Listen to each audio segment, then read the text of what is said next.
Hey there folks, welcome back to the channel. So I'm going to do this in kind of the reverse order of the way I usually do it. We're going to have a little fun at the end with some interesting pickups. The majority of this comes from a ShipmyCards package. A lot of the Modanos are starting to slow down, so I'm going to start off this mail day with those, and then we'll do the totals, the usual thing. So let me start off with this one. It's going to be 2014-2015 Leaf Ultimate Hockey. So you've probably seen these before in different variations of it. This is the regular, quote-unquote regular version, which is numbered to 40. It's just a regular one-colored jersey. And then this piece is a little bit nicer, a more recent one. It's from 2020-2021 Leaf In The Game Used Hockey, and this will look a little bit familiar in a second. So this is the For Your Country Magenta quad patch. So if you've been paying attention to Mail Day the last couple of months, you've definitely seen something like this before. So this is the out of 5, which is going to be very eerily similar to the green, which is also out of 5. So you can see there a little bit, and some nice patches on a variety of them, but especially over on the right side there, sorry, on the left side. So there's the 2 out of 5s, and then previously, like we mentioned, so there's the out of 3. Again, some nice patches, and then the 2 of 2, which I've shown off, which has the really nice patch there for Phil Housley. So there you go, 4 of them. I'm slowly making my way through, not officially doing the rainbow, but I certainly am not complaining when I can get my hands on a bunch of these, including some with some very nice patch pieces. So if I can find a few more with the good patch pieces, I'm more than happy to put together that little combination, and then maybe I'll show it off as a big time rainbow later on.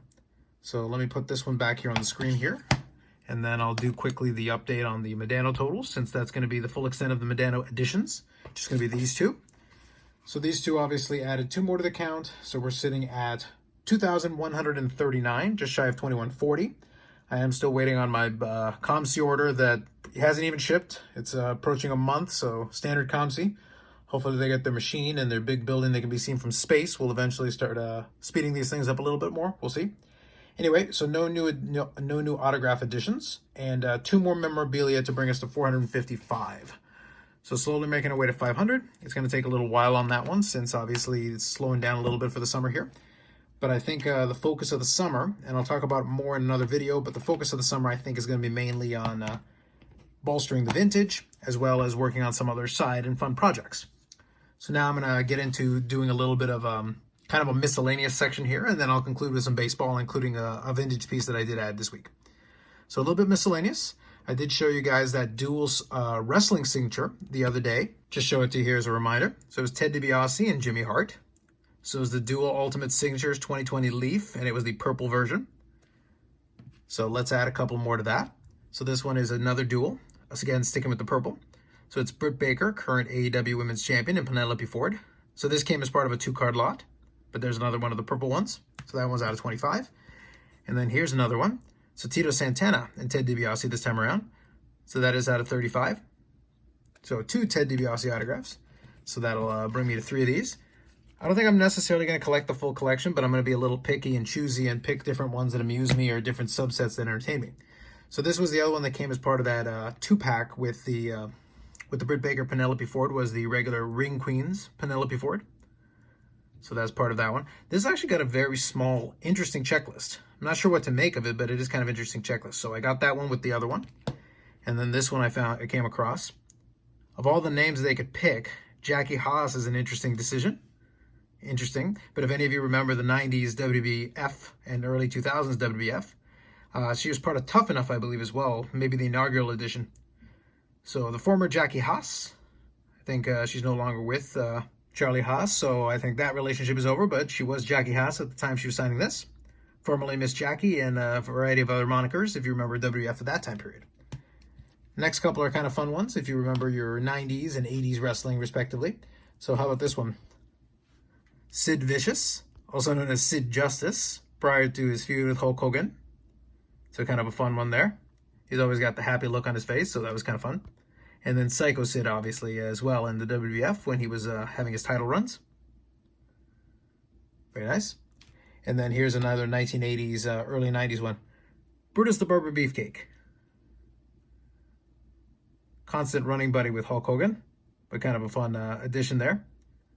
This one will probably go to a buddy of mine just because the jokes write themselves. So there you go, a couple of different wrestling autographs there. I am having a little bit of fun with this series and picking up certain pieces, like I said. I'm not going to try to worry about completing any of those checklists, but when I can have a little fun with them, I certainly am happy to do so. Okay, so let's do a vintage card here, and then we'll finish up with a couple of fun additions to my collection here. So this one from the 1954 Bowman set. I did the Yogi Berra last week, so this week we're going to do Don Newcomb. Another nice addition. Starting to slowly wind down that set. So this will be a fun one to add to the binder. 54 Bowman Don Newcomb. And then this one was actually mislabeled as a gold, but it is the lime green version. This is the 2020 Panini Donruss Optic lime green. So a nice one for the binder. Happy to add that.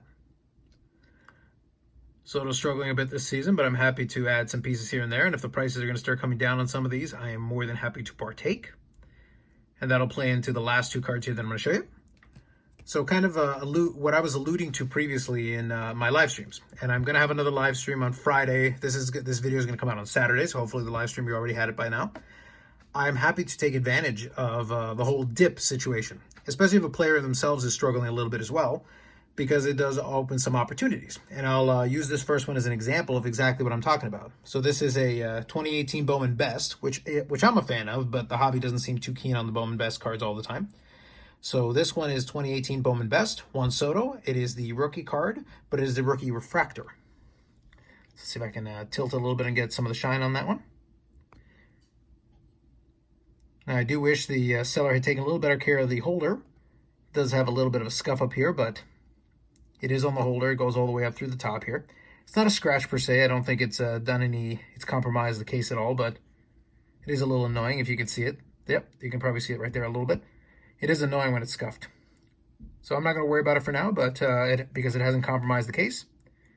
But nonetheless, nice addition. Now, kind of playing into what I was mentioning a moment ago. This one here, I was able to pick it up for about 140, I think 142.50 on eBay. And the thing is, I actually had one of I have one of these already ungraded, so this is a graded addition to the collection. But I also had a PSA 10 raw version, which I actually sold in April. And the raw version that I sold in April, I was able to sell that version for $190 or $200, including shipping.